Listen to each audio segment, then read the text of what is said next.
Shriram Samarth नामस्मरणाची support system भाग क्रमांक 81. नामसाधकांसाठी अतिशय उपयुक्त.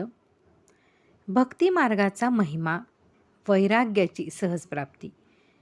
श्री भाऊसाहेबांनी श्री महाराजांना विचारले, आपण नेहमी ज्ञानमार्गापेक्षा भक्ती मार्गाची थोरवी गात असता, पण शेवटी तर आत्मज्ञानच व्हायचे आहे हे जर खरे, तर ज्ञानमार्गाची कास धरल्यावर आत्मज्ञान लवकर नाही का प्राप्त होणार? यावर श्री महाराज म्हणाले, भाऊसाहेब, यथावकाश प्रसंगानुरूप मी तुम्हाला भक्तिमार्ग व ज्ञानमार्ग यातील फरक दाखवीन. यानंतर 5-6 दिवसांनी हल्लीच्या स्वयंपाकघराच्या पाठीमागची बाजूची जी बरड जमीन होती ती एक दिवशी 10 वाजता हातात कुदळ घेऊन श्री महाराज खोदावयास निघाले. ते म्हणाले, ही जमीन जर लागवडीस आणली तर सकाळच्या उसळीची 1-2 महिन्याची तरी बेगमी होईल. श्री महाराज खोदू लागल्यावर भक्त मंडळी ही मदतीस धावली व प्रत्येकास जी काही मदत करता येईल तेवढी प्रत्येकजण करू लागला. श्री वामनराव ज्ञानेश्वरींना हे कळताच ते छत्री घेऊन आले व त्यांनी श्री महाराजांच्या डोक्यावर छत्री धरली. श्री महाराजांचा निस्सीम भक्त विश्वनाथ हा शेतात गेला होता. त्यास 11 वाजण्याच्या सुमारास ही हकीकत कळाली. ती कळताच तो धावत आला व त्याने खास दिशी श्री महाराजांच्या हातची कुदळ घेतली. तो श्री महाराजांना म्हणाला, मी असताना आपण असे श्रम करण्याची काय जरूर आहे? मला नुसती आज्ञा करावी. हे झाल्यावर श्री महाराज नंतर श्री रामरायाचे मंदिरात यावयास निघाले. येताना ते श्री भाऊसाहेब यांना म्हणाले, ज्ञानमार्ग व भक्तिमार्ग यातील फरक पाहिलात का? ज्ञानमार्गाने माझ्या डोक्यावर नुसती छत्री धरली, तर भक्ती मार्गाने माझ्या हातातील कुदळ काढून घेतली. भक्ती मार्गाने प्रेम व अनन्य शरणागती प्राप्त होतात व त्याकरता भक्ती मार्गाचा अवलंब करावा असे मी नेहमी सांगत असतो. श्री महाराज पुढे म्हणाले की ज्ञानमार्गात वैराग्याची लंगोटी घट्ट असावी. ती जर ढिली पडली तर फजितीला पारावार उरत नाही. धड ना प्रपंच ना धड परमार्थ अशी स्थिती होऊन जाते. भक्तिमार्ग हा आमच्या गृहस्थाश्रमासारखा आहे. त्याच्यात पोकळ कासोटा असला तरी चालतो. दैवयोगाने उत्तम कुळात जन्म आलेला असावा. सद्गुरू अनुग्रह होऊन भक्तिमार्गाची चुणूक कळलेली असावी. हे असे झाले म्हणजे मग किती जरी माणूस प्रपंचात असला तरी वैराग्य केव्हा येऊन गेले हे न कळताच त्याचे काम होऊन जाते. असा भक्तिमार्गाचा महिमा आहे. संकलन श्री प्रसाद वामन महाजन. पुढे आहे, पूज्य बाबा लिहितात, 5 मिनिटे का होईना इतर सर्व काम आणि विचार बाजूला ठेवून निश्चयाने सर्व लक्ष नामाकडे देता आले पाहिजे. म्हणजे मग नामस्मरणात थोडा हुकमीपणा येईल. तसेच आपल्या आड काय येते हे सावधानतेने पाहावे, म्हणजे मग ते बाजूला काढण्यासाठी उपाय सुचेल. थोडक्यात मला ते पाहिजे ही तळमळ हवी. आज त्याचा अभाव आहे. ही तळमळ निर्माण होण्यासाठी सत्संगती हाच उपाय आहे.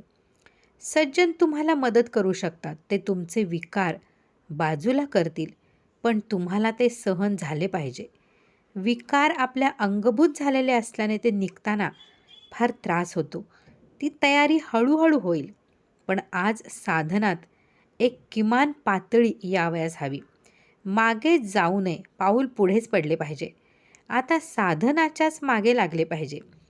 नामाच्या आड येणारे विचार खरे वाटतात, म्हणून ते खरे असले तरी मला सुखाचे होणार नाहीत. मला नामाशिवाय दुसरे कशानेही सुख मिळणार नाही असे मनापासून वाटू लागले तर मन नामात रंगू लागेल. बहिर्मुखी निश्चय सोपा असतो, पण अंतर्मुख व्हावयाचा निश्चय कठीण असतो. अशा निश्चयाच्या आड आपणच येत असतो. वास्तविक जगात आपल्या वाचून काहीच अडत नाही, म्हणून जगाची फारशी पर्वा करण्यात अर्थ नाही. श्री महाराज म्हणत की जे नामाच्या आड येते त्याची पर्वा करू नये. आता मनाशी सरळ समोरून युद्ध केले पाहिजे. पुढे आहे, परीक्षित राजाने विचारले, प्रायश्चित्त केल्यानंतर केलेलं पाप भस्म होऊन जातं हे बरोबर, पण पाप करण्याची इच्छा पापवासना नष्ट होत नाही. याला काय करावं? त्याला शुकाचार्य सावध करतात. राजा, मनावर लेश मात्र विश्वास ठेवू नकोस. त्याच्यावर अंकुश ठेव. कारण मनाला संधी दिली की ते पुन्हा पाप करण्यास प्रवृत्त होतं. पापवासना अज्ञानाने उत्पन्न होते आणि अज्ञानाचं मूळ आहे अहंकार. आणि म्हणून जी व्यक्ती भगवंताला प्राणार्पण करत असते तिला पाप करण्याची इच्छाच होत नाही, कारण तिचा अहंकार नष्ट झालेला असतो.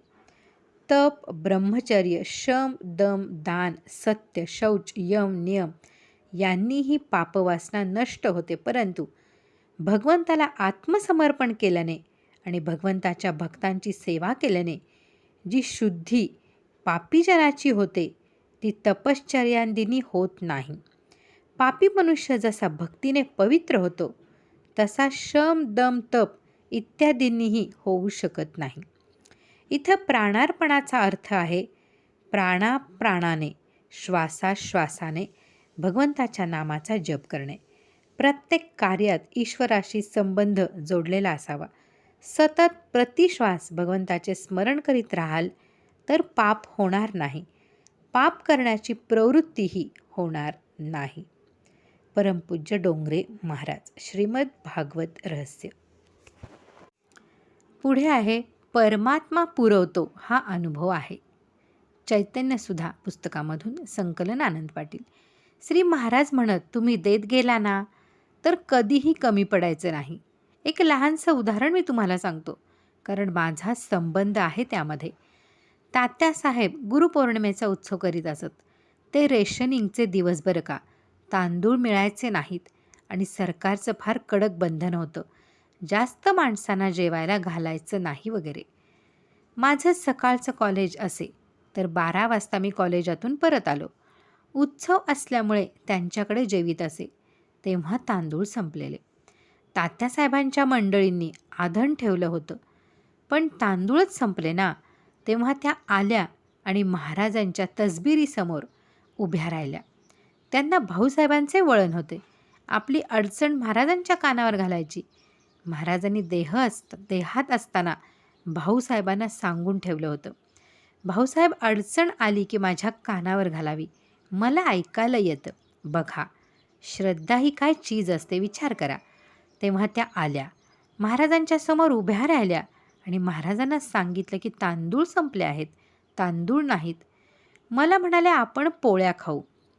इतक्यात काय झालं, खारचे एक पै नावाचे गृहस्थ, ती पॉयशा कंपनी होती ना त्याचे हे मालक, त्यांनी महिनाभर रेशनिंगचे तांदूळ थोडे थोडे साठवले होते आणि आज जाऊ उद्या जाऊ मालाडला करता करता उशीर झाला. ते तांदूळ उत्सवाकरता द्यावे ही इच्छा. त्याच दिवशी त्या महाराजांची प्रार्थना करत असताना ते गृहस्थ आले आणि म्हणाले, अहो किती दिवस मला हे तांदूळ द्यायचे आहेत, तर आज घेऊन आलो आहे. त्या तांदळाचा भात मी खाल्लेला आहे. तेव्हा तात्यासाहेब काय म्हणाले, त्यांचे शब्द कसे खोटे खोटे होतील. आपल्याजवळ असलेलं देऊन टाकावं म्हणजे तो पुरवतो. आपण काय करतो, माझं ते माझं आणि तुझं ते माझ्या बापाचं असं म्हटल्यावर काय होईल. असं कसं चालेल सांगा. सांगण्याचा हेतू काय, आपल्याला परमात्मा खरा वाटला की संसारात दुःख नाहीच. मग परमपूज्य बाबा बेलचरे. यातील पुढील भाग आपण पुढे पाहूयात. श्रीराम जय राम जय जय राम.